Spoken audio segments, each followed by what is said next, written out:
El invierno de 1998, hubo una ola indocumentada de brutales asesinatos que casi acabó con toda la población de un pequeño pueblo de pescadores en Argentina. Todas las pruebas del incidente fueron rápidamente barridas bajo la alfombra por las autoridades locales, que luego procedieron a colocar barricadas masivas alrededor de Tamacún, evitando que nadie se acercara al lugar de los asesinatos.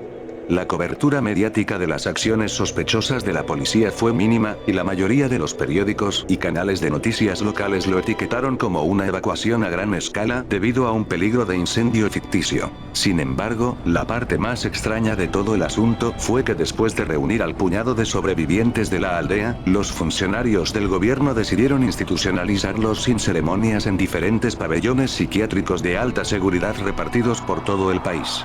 El razonamiento detrás de estas institucionalizaciones aparentemente injustificadas nunca se hizo público, pero a pesar de los mejores esfuerzos del gobierno argentino, los rumores de los asesinatos se extendieron como la pólvora por toda Sudamérica. 2 años después, un equipo de filmación aficionado de Buenos Aires viajó a Tamacún.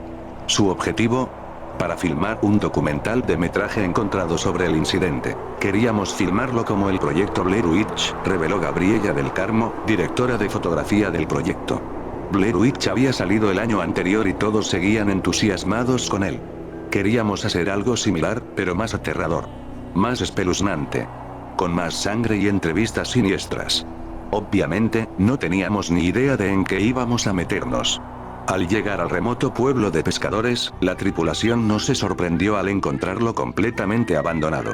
Sin embargo, lo que no esperaban era descubrir que la mayoría de los edificios habían sido incendiados deliberadamente. Se notaba que no había sido un accidente, dijo el primer asistente de dirección del proyecto, Rodrigo Elías, y eso realmente nos sorprendió.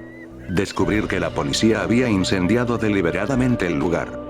Por supuesto, una vez que comenzamos a reconstruir lo que realmente sucedió allí, tuvo sentido. Demonios, me sorprende que les haya llevado tanto tiempo hacerlo. Con la mayoría de los supervivientes encerrados, la tripulación se vio obligada a viajar a los pueblos y aldeas vecinos en busca de más información. Estos no fueron viajes muy exitosos. Nadie quería hablar de eso, dijo Angélico de Sousa, uno de los productores ejecutivos del proyecto, todos estaban demasiado asustados para hacerlo. En el segundo que mencionáramos Tamacún, nos cerrarían las puertas en la cara. Literalmente. Era como si fuera ilegal hablar de lo sucedido. Como si supieran que alguien más estaba escuchando. Nunca pasamos más de una noche en esos extraños pueblos pequeños. La gente del pueblo siempre nos echaba a la mañana siguiente. Y cada vez que lo hacían, se sentía como si nos estuvieran haciendo un favor. Como si fuera por nuestro propio bien. Después de regresar brevemente a las ruinas de Tamacún para realizar las últimas tomas del paisaje para el doctor, el equipo pasó los siguientes meses identificando las salas psiquiátricas donde los sobrevivientes de la aldea habían sido admitidos de mala gana. Aunque sabían que se trataba de instituciones estrictas que no permitirían que una cámara se acercara a ninguno de sus pacientes, esperaban localizar a exmiembros del personal que pudieran arrojar algo de luz sobre los eventos que habían ocurrido durante el invierno del 98. Al igual que en su experiencia anterior, la tripulación tuvo dificultades para encontrar a alguien dispuesto a hablar sobre los asesinatos. Sabíamos que era una posibilidad remota en el momento en que Diego lo sugirió, recordó el guionista Salvador Moreno, pero nos faltaron otras alternativas. No teníamos forma de acercarnos a los sobrevivientes y la policía seguro que no nos hablaría. A menos que quisiéramos convertirnos en ficción completa en esta película, necesitábamos entrevistar a alguien que estuviera relacionado con los asesinatos o que hubiera tenido contacto con alguien que lo estuviera. Para ser honesto, estuvimos muy cerca de ir en una dirección completamente diferente con todo el proyecto. Sin embargo, antes de que tuvieran la oportunidad de considerar un enfoque diferente, el gerente de producción de la unidad de la película, Lucas Pascal, fue contactado por un hombre peculiar con un acento extraño. Me dijo que había trabajado como guardia de seguridad en Santa Lucía durante el 98, explicó Pascal. Santa Lucía era uno de los 9 hospitales que habían surgido durante nuestra investigación. Naturalmente, estábamos muy emocionados de entrevistar a este tipo. Al mismo tiempo, también estábamos dispuestos a estar completamente decepcionados. No estábamos exactamente seguros de qué tipo de información obtendríamos de él. Algunos sospecharon que solo estaba tratando de estafarnos. Solo descubrimos que era real cuando exigió que su nombre permaneciera en el anonimato y que su rostro se difuminara en el corte final. Un pequeño extracto de la transcripción de la entrevista dice lo siguiente. Entrevistador. ¿Cuánto tiempo fue guardia de seguridad en el hospital? Anónimo. Trabajé en Santa Lucía durante 9 años. Entrevistador. ¿Y cuándo renunció? Anónimo. No lo hice.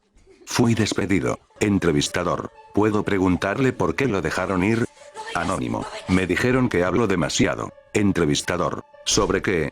Anónimo. Oh, todo tipo de cosas. Ser guardia de seguridad a veces se vuelve bastante aburrido. Incluso en un manicomio. Cuando sucede algo interesante, hablas de ello. Pero si tuviera que adivinar, lo que realmente los molestó fue cuando le conté a un par de amigos sobre las cosas turbias que sucedieron durante el invierno del 98. Entrevistador. ¿Te importaría explicarlo? Anónimo. Claro. Es el objetivo de esta entrevista, ¿verdad? Supongo que todo empezó cuando la policía trajo a este viejo borracho loco del sur. El tipo se veía como tu loco desde el principio. 2 policías tuvieron que literalmente arrastrarlo, pateando y gritando, dentro del hospital. No pensé mucho en eso. Lo había visto 1000 veces. Pero entonces sucedió algo extraño. Entrevistador. Continúe. Anónimo. Este detective apareció al día siguiente. No cualquier detective, eso sí. No, este era un yankee.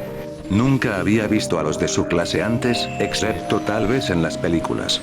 También parecía un verdadero imbécil, bien vestido y elegante. Incluso llevaba un sombrero. Pero había algo extraño en sus ojos, ¿sabes? Azul y hueco.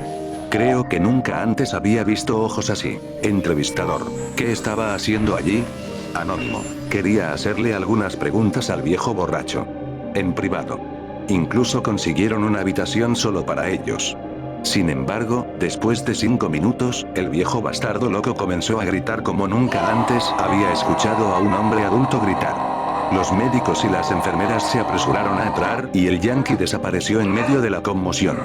Nunca lo volví a ver. Pero el borracho no dejó de gritar hasta que las enfermeras lo pusieron a dormir. Hizo que mi sangre se cuajara. Todos esos gritos. Entrevistador. Y luego... Anónimo. Las cosas se calmaron por un tiempo. Obviamente, circulaban muchos chismes. Todos tenían su propia historia sobre cómo el yankee logró asustar tanto al viejo borracho. Algunos dijeron que le mostró una foto. Otros dijeron que simplemente le susurró algo al oído. Nadie lo sabía con certeza. Ni siquiera los médicos. Y una semana después, a nadie parecía importarle. Eso es, por supuesto, hasta que encontraron el cuerpo del viejo borracho tirado en el jardín. Entrevistador. ¿Asesinado? Anónimo. Lo parecía. Oficialmente, lo etiquetaron como un suicidio, debido a que había tomado una sobredosis de antidepresivos y todo eso, pero esa historia no se mantuvo. Entrevistador. ¿Por qué no? Anónimo. Porque al tipo no se le permitió salir de su habitación. Lo mantuvieron encerrado con fuerza. También restringido. No podría haber escapado sin ayuda, y mucho menos tener en sus manos medicamentos recetados. Todo fue muy sospechoso. Entrevistador. Entonces, ¿estás diciendo que alguien debe haber preparado todo? Anónimo. Exactamente. Al mismo tiempo, debes preguntarte, ¿quién haría tal cosa? ¿Por qué tomarse la molestia de matar a un borracho viejo e indefenso? ¿Qué hizo para merecerlo? Entrevistador. Quizás vio algo que no debería haber visto. Anónimo. Quizás no tuvo elección. Con más preguntas que respuestas, la creciente curiosidad de la tripulación los impulsó a intentar localizar al enigmático detective estadounidense. Esta es la parte en la que las cosas empezaron a ponerse realmente raras, dijo Del Carmo. Descubrimos que Santa Lucía no era el único lugar donde la gente había visto al detective Blue Eyes. Así lo llamábamos. De todos modos, nuestras fuentes confirmaron que este tipo había sido visto por todo el país. Y no estaba solo. Resultó que todo un ejército de yanquis con traje negro había llegado de Estados Unidos. Sabíamos que definitivamente estábamos en algo. Fue entonces cuando Paz Vega escapó de Coronel Martín. El hospital psiquiátrico de Coronel Martín fue uno de los hospitales militares más infames de América del Sur. Cada vez que un paciente logró escapar con éxito, la historia llegó a los titulares nacionales. La huida de Paz Vega no fue diferente. Siendo el único adolescente que sobrevivió a los asesinatos en Tamacún, la fuga de Vega se convirtió en uno de los temas más comentados en Argentina. Los medios de comunicación la hacían parecer una especie de loca peligrosa, recordó Moreno, como si estuviera en busca de sangre o algo así. Todo fue muy difícil de tragar. Pero la policía estaba desesperada por encontrarla. Nunca había visto tantos policías en la calle. Intentamos localizarla también, pero fue inútil. No teníamos suficientes recursos ni mano de obra. Sin embargo, después de unas semanas, todo se calmó. La policía nunca la encontró. Sin más pistas o entrevistados cooperativos, la tripulación decidió cambiar su enfoque hacia la historia pasada de Tamakum. Lo que descubrieron fue poco menos que perturbador. Descubrimos que el lugar era una especie de refugio para los rituales paganos y el culto al diablo, reveló de Sousa. Los fanáticos de todo el mundo iban allí para ofrecer sacrificios a sus dioses extraños. También hubo extraños informes de una sociedad secreta de caníbales. Todo tipo de cosas espeluznantes. Después de que descubrimos eso, muchos de los muchachos decidieron que era hora de abandonar el barco. Yo mismo incluido. El dinero también estaba empezando a escasear, por lo que parecía lo más lógico. Pero Diego no lo soltó. Quería ver todo hasta el final. Diego Silva, director del proyecto, se había obsesionado por completo con los asesinatos de Tamakum. Tanto es así, que ni siquiera cuando todos sus compañeros de tripulación se habían ido por caminos separados puso fin a su frenética investigación, que finalmente lo llevó a abandonar el país. La última vez que supe de él, se dirigía a Italia, dijo Pascal, algo sobre rastrear a los últimos familiares conocidos de Paz Vega. Recuerdo haber pensado que era una pérdida de tiempo. Incluso si lograba averiguar dónde vivían, los yanquis probablemente ya habían estado allí. Pero a Diego no le importaba. No se podía razonar con él. Estaba más allá de la salvación. Después de abordar un vuelo barato a Nápoles, no se volvió a ver a Diego Silva durante más de 12 años. Su repentina desaparición no pasó desapercibida. Tanto familiares como amigos cercanos volaron al último paradero conocido del cineasta en un intento desesperado por encontrarlo. Lamentablemente, el argentino de 26 años de Buenos Aires no dejó rastro. Recién en la mañana del 22 de marzo de 2015 se volvería a saber de él, cuando Gabriela del Carmo recibió una extraña carta en su correo. Dentro había 3 hojas de papel higiénico cubiertas con letras descoloridas. Debido a la mala calidad de la tinta y la naturaleza apresurada de la escritura, una gran parte de lo que se escribió sigue siendo indescifrable. Una transcripción aproximada del mensaje, con algunas partes agregadas basadas en la lógica y conjeturas, dice lo siguiente. Mi querida Gabriela, los hombres con batas blancas están a punto de hacerle algo a mi cerebro. Dicen que me hará olvidar lo que sé. Es todo lo mejor. Dejar Argentina fue un error. Los médicos me dicen que probablemente no volveré a ser el mismo después de la operación. Dicen que probablemente me olvidaré de mis amigos y familiares. Por mucho que me entristezca, todavía me alegro de que lo estén haciendo. Sé que suena a cliché, pero ya no puedo vivir con lo que sé. Nunca encontré a la chica. Pero descubrí lo que pasó en Tamakum. No todo, pero algunas partes. Ojalá no lo hubiera hecho. Es mucho peor de lo que pensamos. Por una vez, tenían razón al ocultarnos algo. Por favor, cuídese y diga a los demás que estoy bien. No trates de encontrarme. No vuelvas a Tamakum. No los mataron a todos. Sin mencionar un lugar o cualquier otro medio para discernir su ubicación exacta, todo lo que Del Carmo pudo hacer fue compartir el contenido del mensaje con la familia de Silva y sus ex compañeros de tripulación, descuidando ágilmente mencionar su última oración. Sin embargo, a pesar de lo angustioso que fue leer el mensaje críptico de Silva, Del Carmo no pudo evitar sentir una fuerte necesidad de volver a visitar las imágenes que filmaron durante su viaje al pueblo de pescadores. Después de leer su carta, sentí que nos perdimos algo mientras estábamos allí, explicó, y había algo en esa última frase que realmente hizo que se me erizara la piel. Del Carmo volvió a ver el metraje varias veces, pero fue solo después de mejorar digitalmente algunas de las tomas amplias del paseo marítimo de la aldea que notó algo extraño. En aquel entonces, estábamos tan concentrados en examinar las casas quemadas en busca de pistas que no prestamos atención a nada más, confesó, especialmente a las gaviotas. Al analizar cuidadosamente uno de los disparos, Del Carmo notó un gran grupo de gaviotas peleando por lo que parecía ser un pie humano. A diferencia del video digital, que tiene una cantidad determinada de píxeles, explica, cuando realzas digitalmente la película, puedes acercar ciertas áreas sin que esto afecte al nivel de detalle. Algo así como lo que hacen en MC y otros programas policiales. Cuando amplié el pie, noté que tenía marcas de mordeduras humanas por todas partes. Un descubrimiento que la llevó a una conclusión inquietante. Independientemente de lo que les pasó a esos aldeanos en el 98, creo que es seguro asumir que no solo fueron asesinados. Ellos también fueron comidos. Después de su entrevista, Del Carmo acordó proporcionar una copia de la toma mejorada digitalmente, para que pudiera ser examinada por expertos. Sin embargo, antes de que tuviera la oportunidad de hacerlo, nuestras fuentes informan que desapareció después de recibir la visita de un hombre bien vestido con ojos azul pálido y acento norteamericano.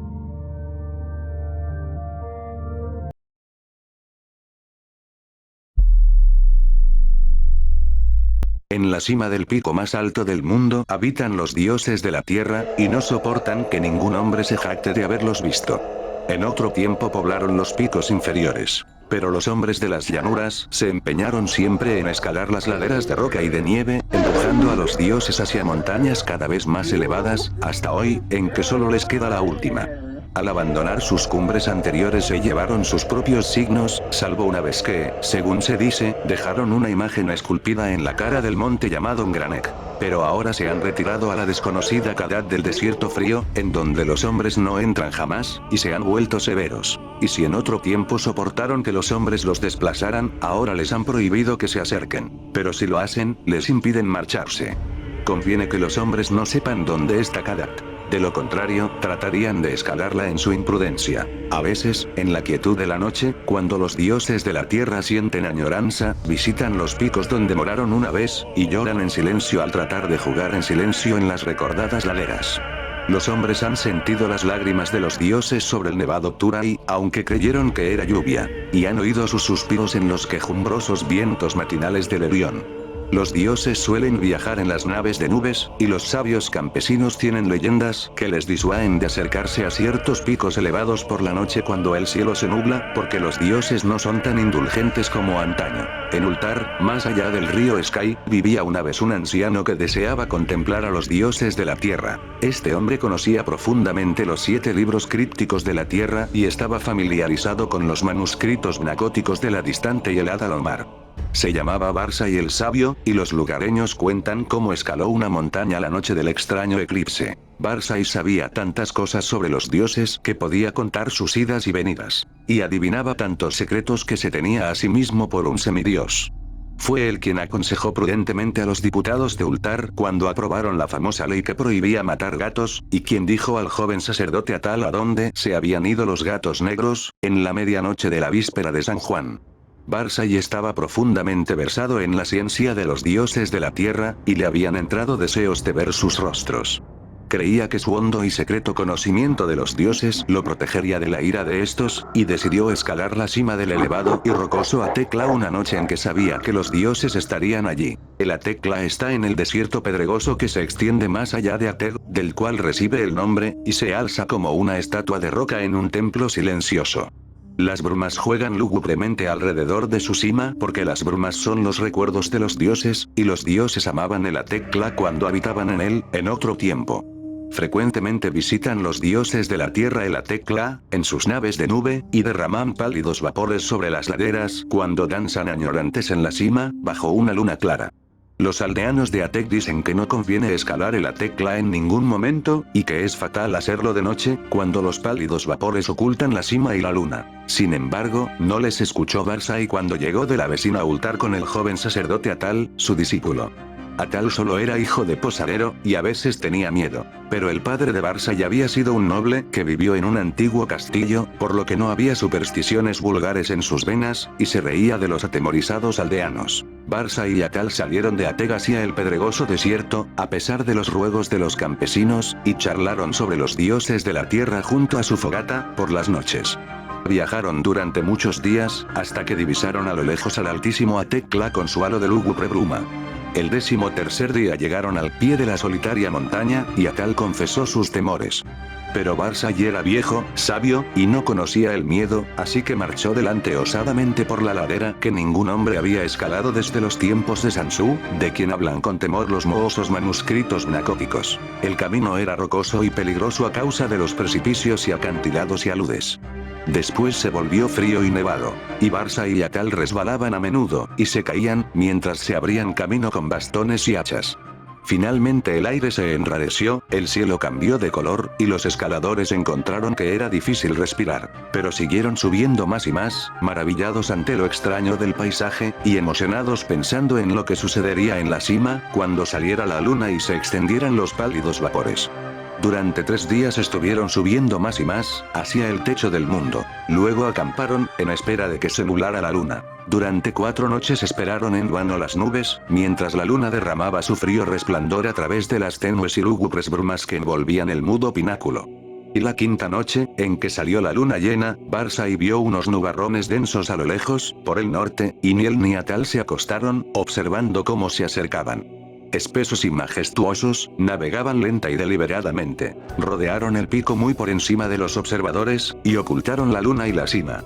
Durante una hora larga estuvieron observando los dos, mientras los vapores se arremolinaban y la pantalla de nubes se espesaba y se hacía más inquieta.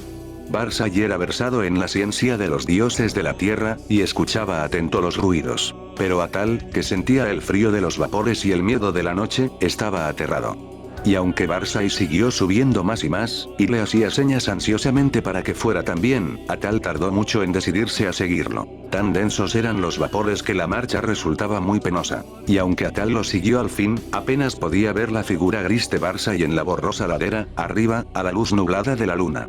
Barsai marchaba muy delante, y a pesar de su edad, parecía escalar con más soltura y facilidad que Atal, sin miedo a la pendiente que empezaba a ser demasiado pronunciada y peligrosa, salvo para un hombre fuerte y temerario, y sin detenerse ante los grandes y negros precipicios que Atal apenas podía saltar.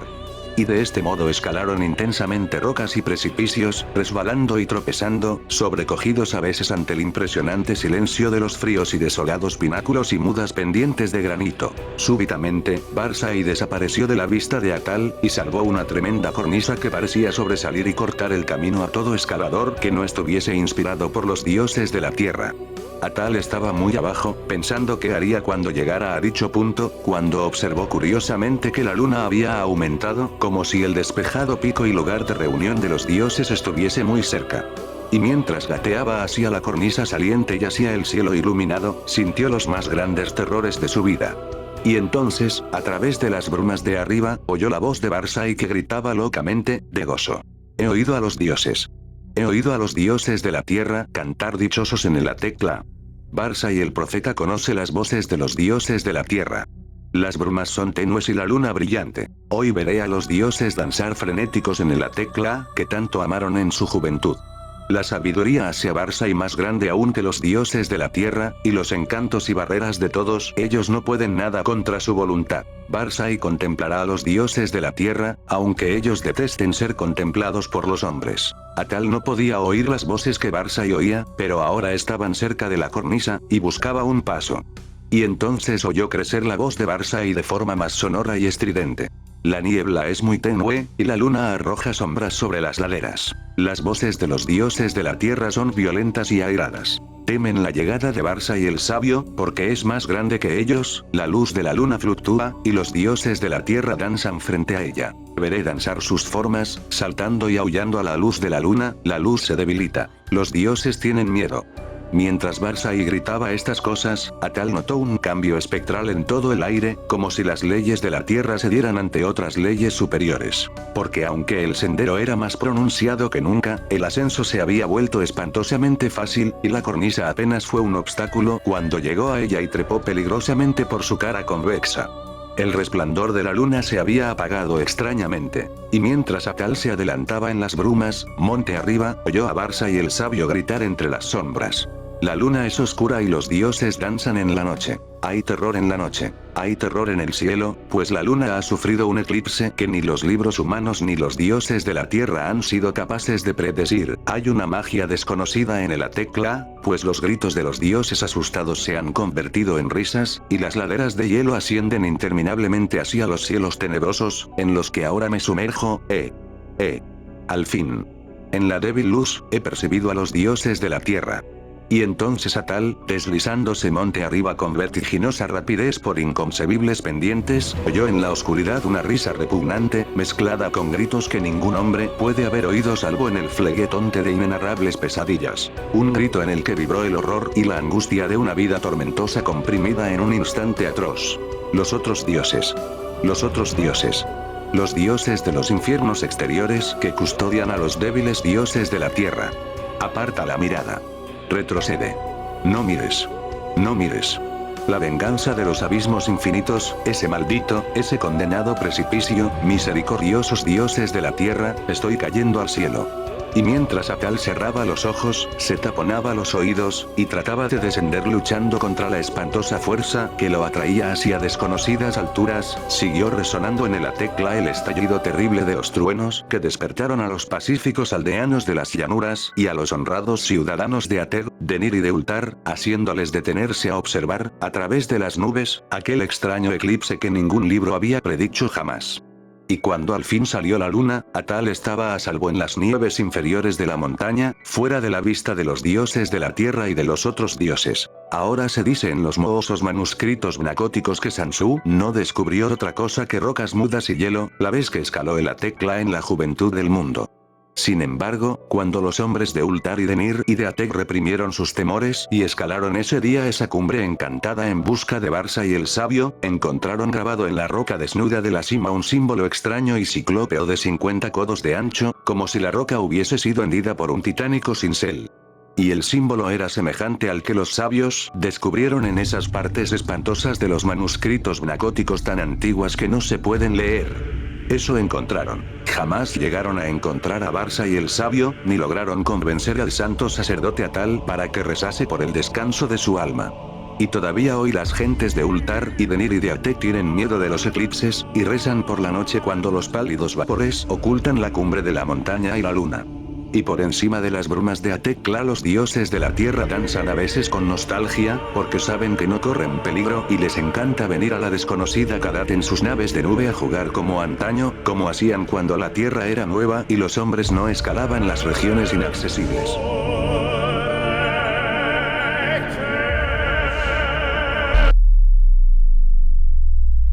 Iriel es un lugar desprovisto de felicidad, risas y esperanza. Donde la tierra ennegrecida atrapa las gotas carmesí que se deslizan desde el cielo ensangrentado y alimentan los árboles que crecen como océanos. Aquí el cielo ensangrentado y la tierra ennegrecida tienen voluntades y deseos propios, pero colectivamente son una sola conciencia compleja, una cosa sorda, ciega y muda que solo conoce el hambre, pero no sabe de qué tiene hambre. En un pequeño rincón de internet se puede encontrar un grupo de personas que solo tienen en común sus experiencias con las drogas alucinógenas delirantes. La mayoría olvida sus experiencias, pero algunos regresan de su estado mental alterado con historias increíbles que contar.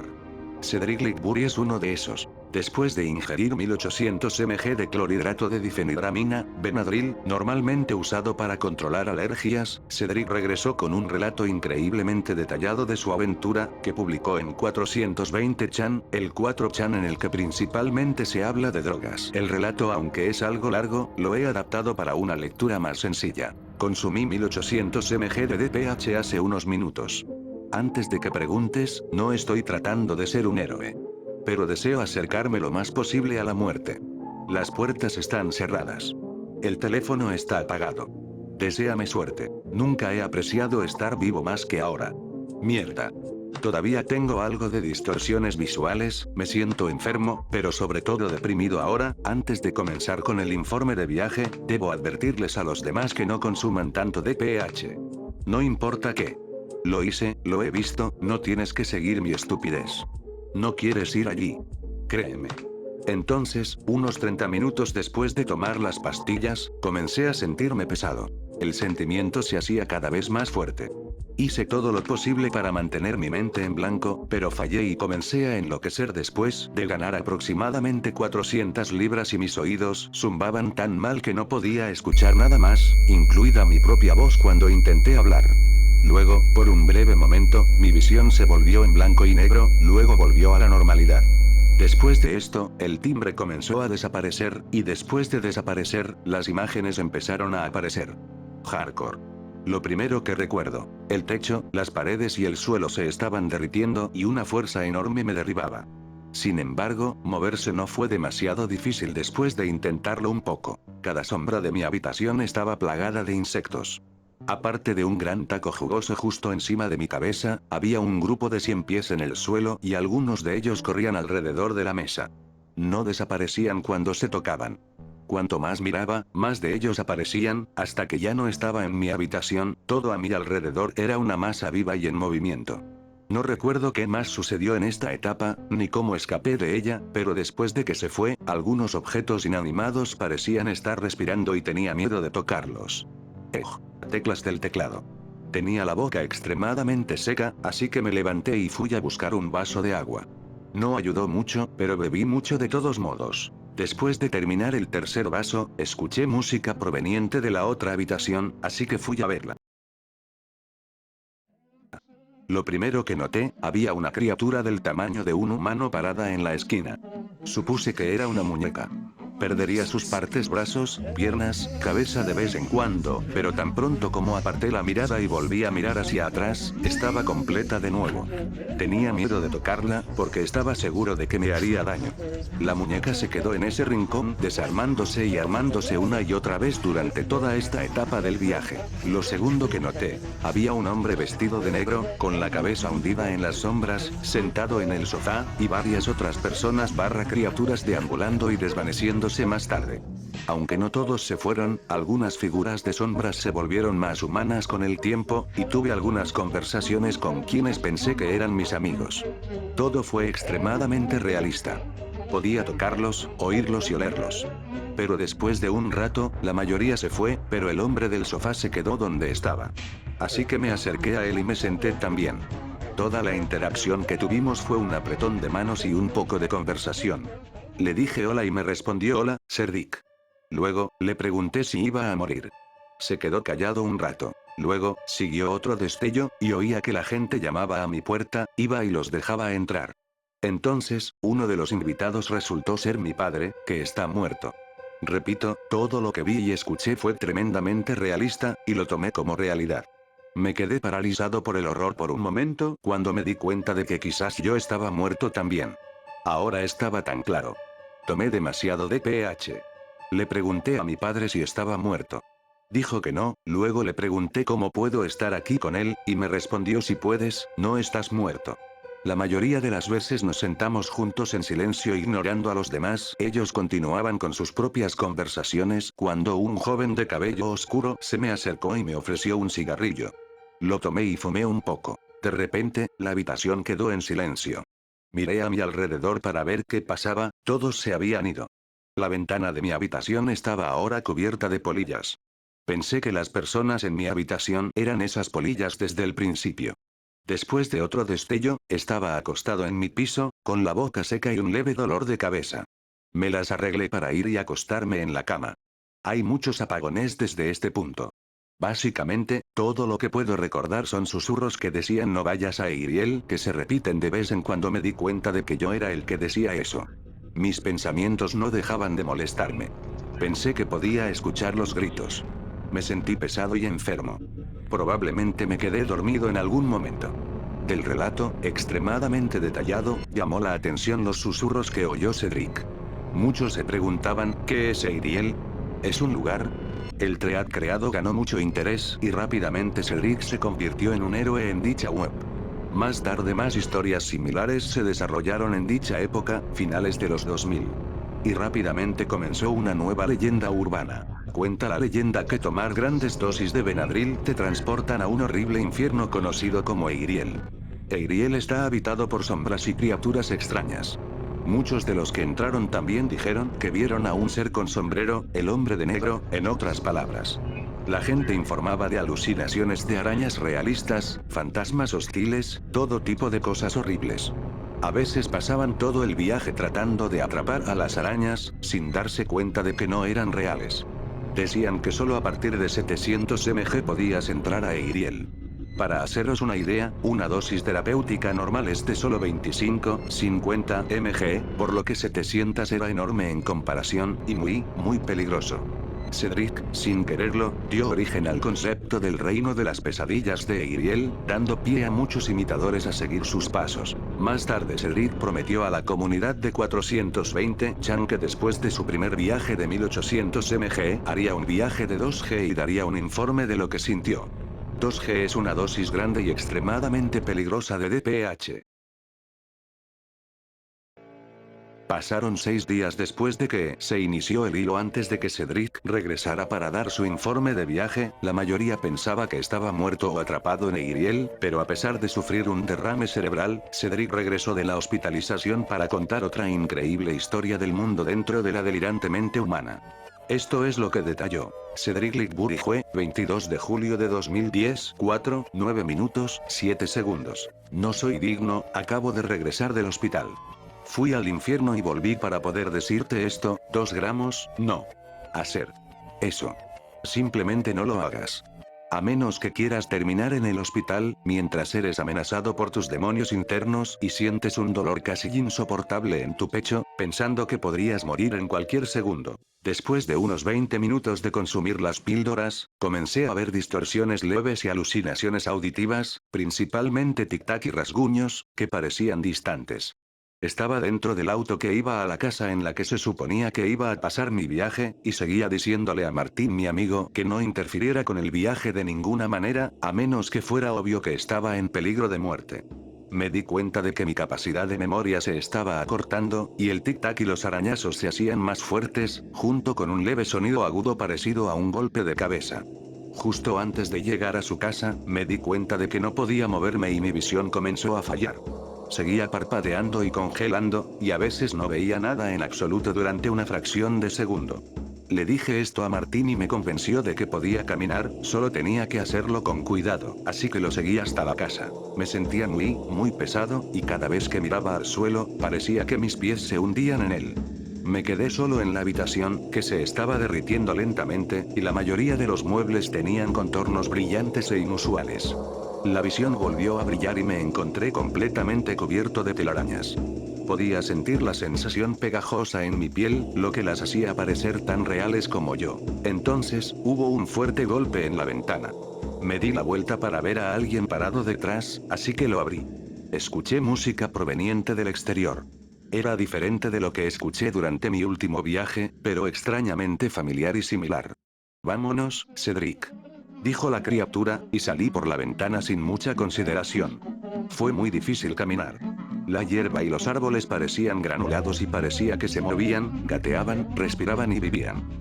Mi sentido del tiempo estaba severamente distorsionado. Unos pocos pasos se sentirían como una eternidad, o me desmayaría y confundiría periodos de tiempo bastante largos por un segundo.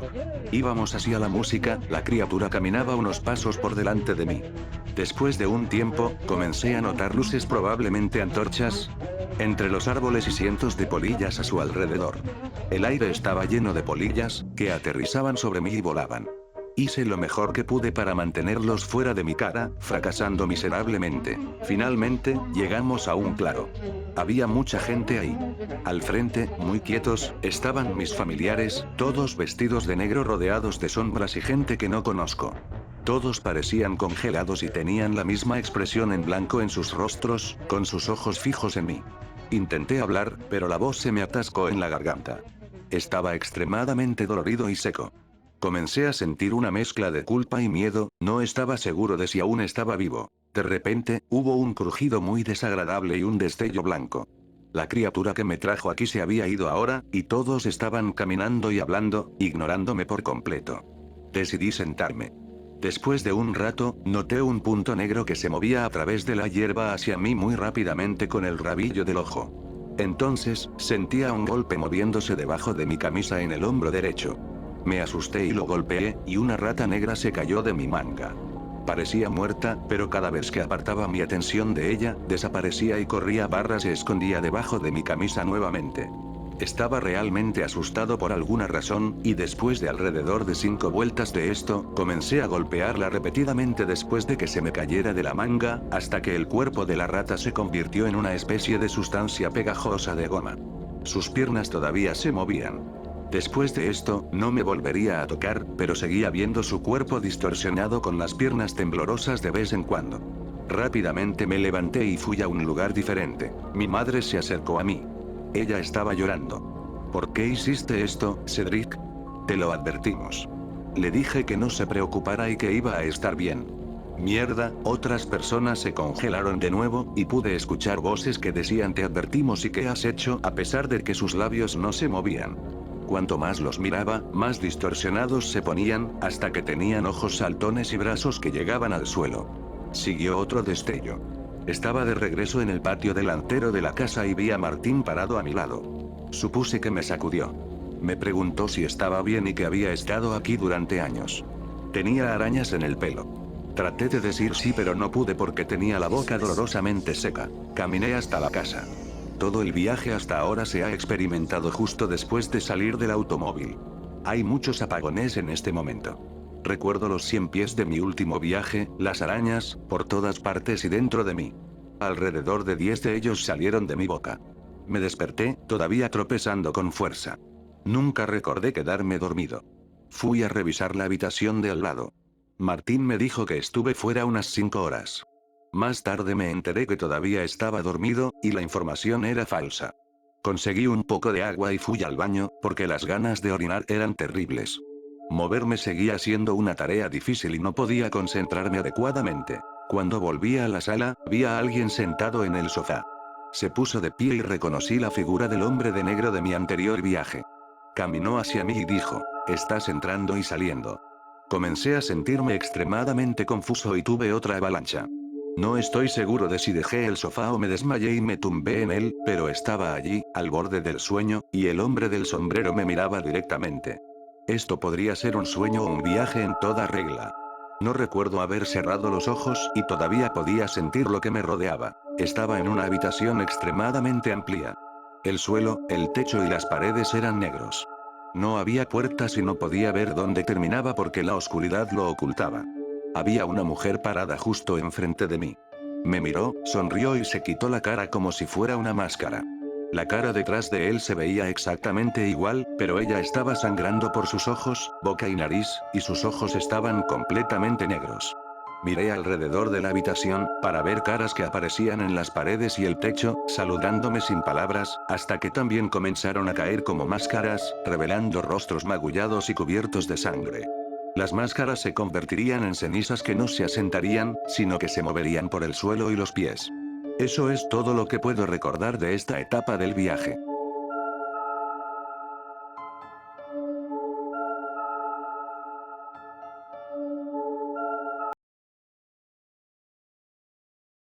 Después de salir de esto, me quedé allí un rato, sintiendo que mi corazón latía rápidamente.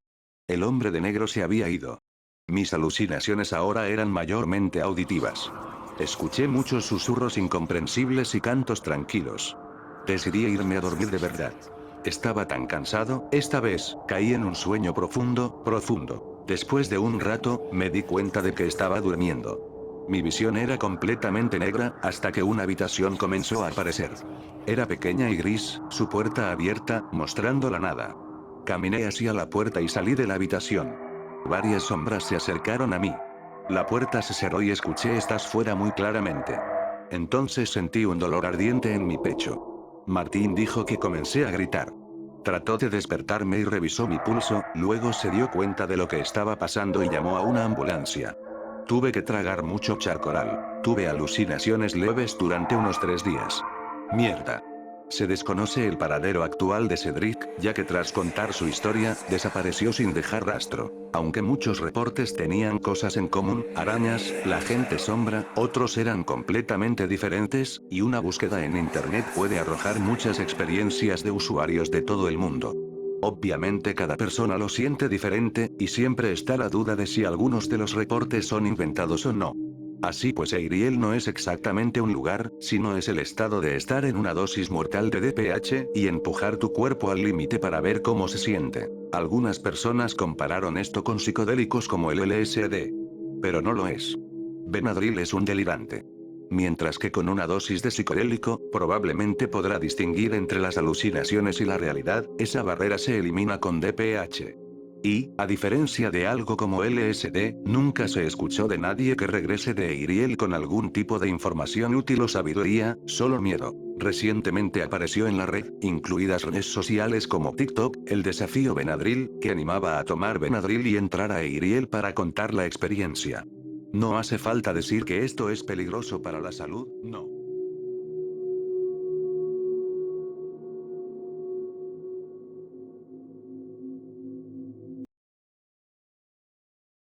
I'm so happy, I just got my way.